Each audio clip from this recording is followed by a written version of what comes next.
From Hays, Kansas, this is Midwest Sports Saturday. Good Sunday morning to you. It's a special edition of Midwest Sports Saturday. Hi, I'm Joey McWilliams, seated next to Ryan Prickett, the Sports Information Director and more at Fort Hays State University. And we're on site here at the soccer complex, the athletic complex. There's a lot around this facility here in Hays, getting ready for the Great American Conference Men's Soccer Championship for 2019. It is an absolutely beautiful day. I still have the coat on again today from yesterday because the wind really it's slowed down a little bit from Weatherford, but it's still just as chilly today. And so I decided, you know what, we're going to talk for 30 minutes about sports or more, we need to be comfortable. So this is Midwest Sports Saturday, presented by the Choctaw Nation of Oklahoma. And Ryan, thank you for letting me come today and be here on site. It's a beautiful facility. Yeah, this is a great facility. Obviously, our soccer programs are not that old. We started our men's and women's soccer programs back in 2011. So this facility I believe we were building it in 2010, so it's not even a decade old yet, but it's one of the premier facilities that you'll find for soccer in NCAA Division II. So we're very lucky to have this kind of facility and fortunate to have a lot of success so far in our program's history, even though it's really, really young right now. Oh, my goodness, and we want to talk about some of that success. I'd like to put some of the pictures from here on site at kansassports.net. That's where we want to check those out, but also we want to link to your site as well and what you all do here with the Fort Hays State Tigers. It's FHSUathletics.com, and Ryan and his crew oversee that. You guys really do a good job. And, I want to talk about soccer today and a few things about your programs here, but honestly, in following you all in recent years, you guys do a really good job overseeing the program. Oh yeah, well, thank you. I mean, it's a labor of love. Obviously, there's a lot of hours that go into it, and but we're trying to do justice to our student athletes and just the level of competition that they're playing at. The MIAA and the GAC, both high levels of competition in Division II athletics, and we just like to have the kids enjoy their experience here at the university too, and to kind of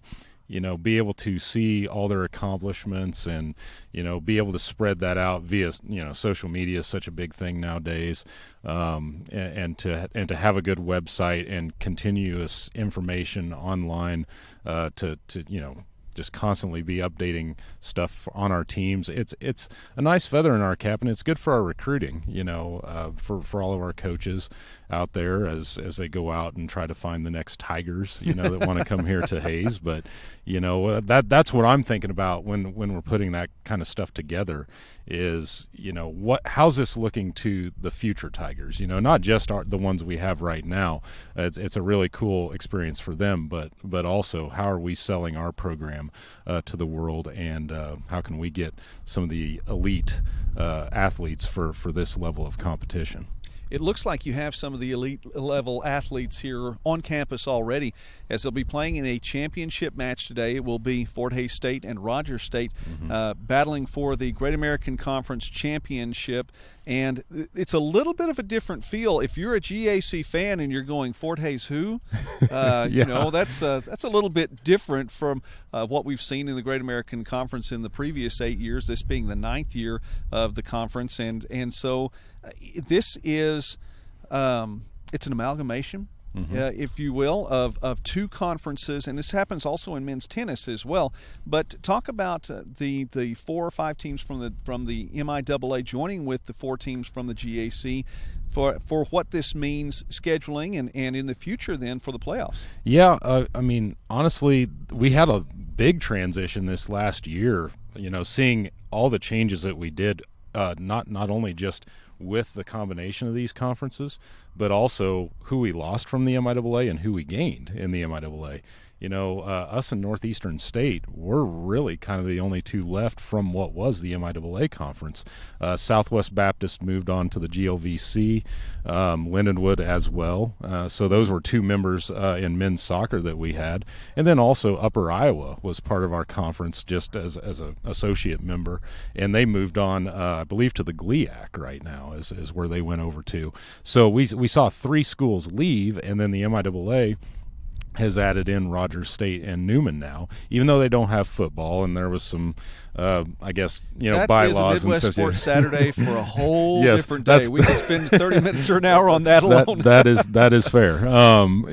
Because there's a lot to explain on that deal, but anyway, Rogers and Newman are part of our conference now, and so they're playing for quite a few of the sports in our conference, and so they joined naturally for men's soccer because they had those programs, and then we had this brainchild of, we need to help our scheduling in this area of the country because we just don't have that many men's soccer playing schools in this footprint of America, in Division II, that is. And so, a scheduling issue that we had for years leading up to this year was our men's team was constantly going out to the West Coast early in the year and playing some of those teams like out in Washington and Oregon, every now and then even a California school or two. Just because it was so hard to get a non-conference schedule put together that included more than just what you had readily available, around here. And so it's nice to get the two conferences together because we had the four come in that were already, the GAC conference in men's soccer, and to combine 4 from this and 4 from that, now you got an 8-team conference, and hopefully that's going to help us for postseason purposes later on down the road, and see what the NCAA rules as far as like who all is going to get in with autos and things like that. But there's some things that need to get worked out there yet.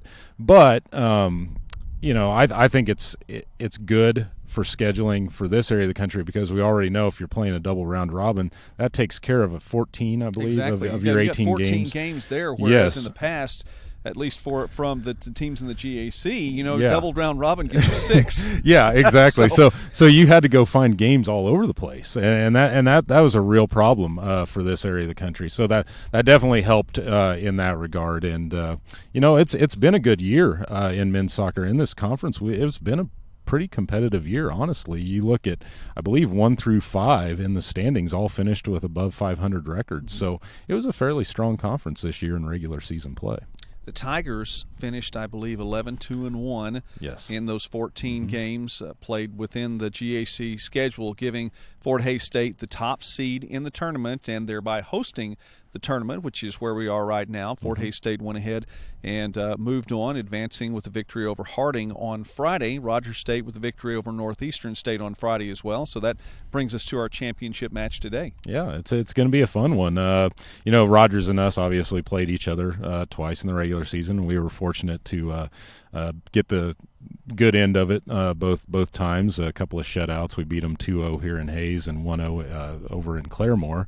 But those are some tight games right there. It's not like anybody blew each other out. So it'll be interesting to see how this one goes down today. Rogers is kind of right now in the super region rankings, just on the outside looking in. We're in the top 10 right now, which, for the super regions, they've changed the postseason format for men's soccer now too. So this game does have some implications for the NCAA tournament and how that field's going to be announced come tomorrow when they put those selections out. So Rogers is playing for something today. We're even playing for, just trying to make sure that hopefully we are solidly in the tournament field this year, because obviously we were national semifinalists last year, and we've had a really good run of making the NCAA tournament over and over and over again. So hopefully we don't see that string end, this year. But it's got you a little queasy that we're down there in the 8 slot right now of the 10 teams that are going to get chosen to the field. So we're not totally feeling secure about things yet, so win today would definitely help that. So, well, and that it is a little bit different, and I'm still working out the details of the playoffs. Yes. I think it's going to. Well, I feel like it'll be better. The playoffs with D2 soccer in the past, and of course it's been interesting with different regions having different numbers of teams. Yes, it was really soccer funky tournament, yeah. and it just, to me, it didn't seem to I don't know. Again, it's the symmetrical mind. Yes. Part of it's there, but it's just like, okay, well, are there not enough teams at all in this region? Are there way too many teams over here? And I am not one of the higher-ups in the NCAA, nor do I claim to be, nor do I want to be, as a matter of fact. But I like the way that this is kind of shaking out right now, and look forward to seeing how it all works out tomorrow. Yeah, I really like the fact that they're trying to balance this thing out, region to region, or super region to super region, really. The fact that, and I'm not going to, try to say that we had an easy road to the Final Four, but the fact that our region, the central region of past years, only had 2 teams go to the NCAA tournament. We were already advancing all the way to what would you, if you're thinking basketball 16, tournament terms, or Sweet 16. Yeah. We didn't have to do anything to get there other than play good enough in the regular season.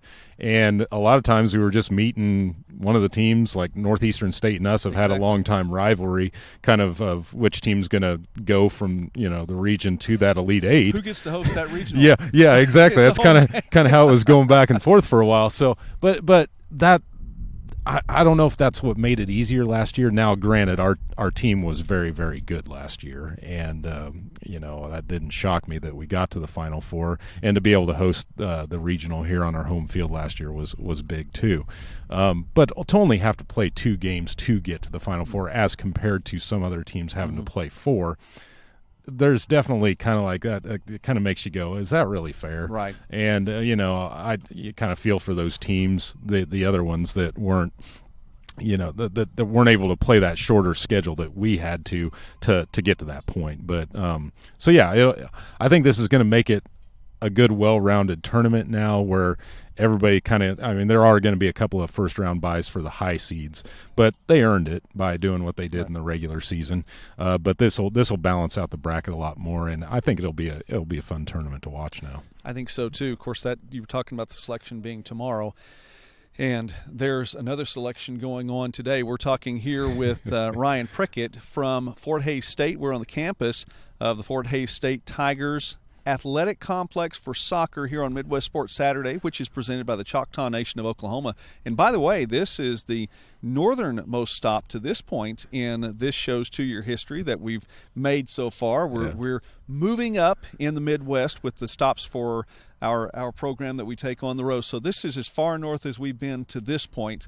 And well, it's as expected. It's a little chilly. So. Oh, it is a little chilly up here. I mean, this is what you expect on a nice fall day here in Hays, Kansas, and kind of getting into the eve of winter time here. So we've had a few days of we've had some brutal ones here, already where you have 20-degree weather and the wind's howling at 40 out of the north. That's not a good recipe. I think we had 1 or 2 days already with a wind chill down near 0. So wow. You just don't know what you're going to get today. Yeah, I know. It's a beautiful day today. So. It's very bright. And I don't know if you can see behind us, but the field looks fantastic. Yes. It's turf field, and it's really, really nice. Well, let's transition just for a moment. We'll wrap up with soccer here in a few moments. Let's transition over to football, because the NCAA Division II selection show is in less than 5 hours now. Oh yeah. So that's coming up pretty quickly today. Yeah. Some scores then regionally, and let's stick with 2 conferences that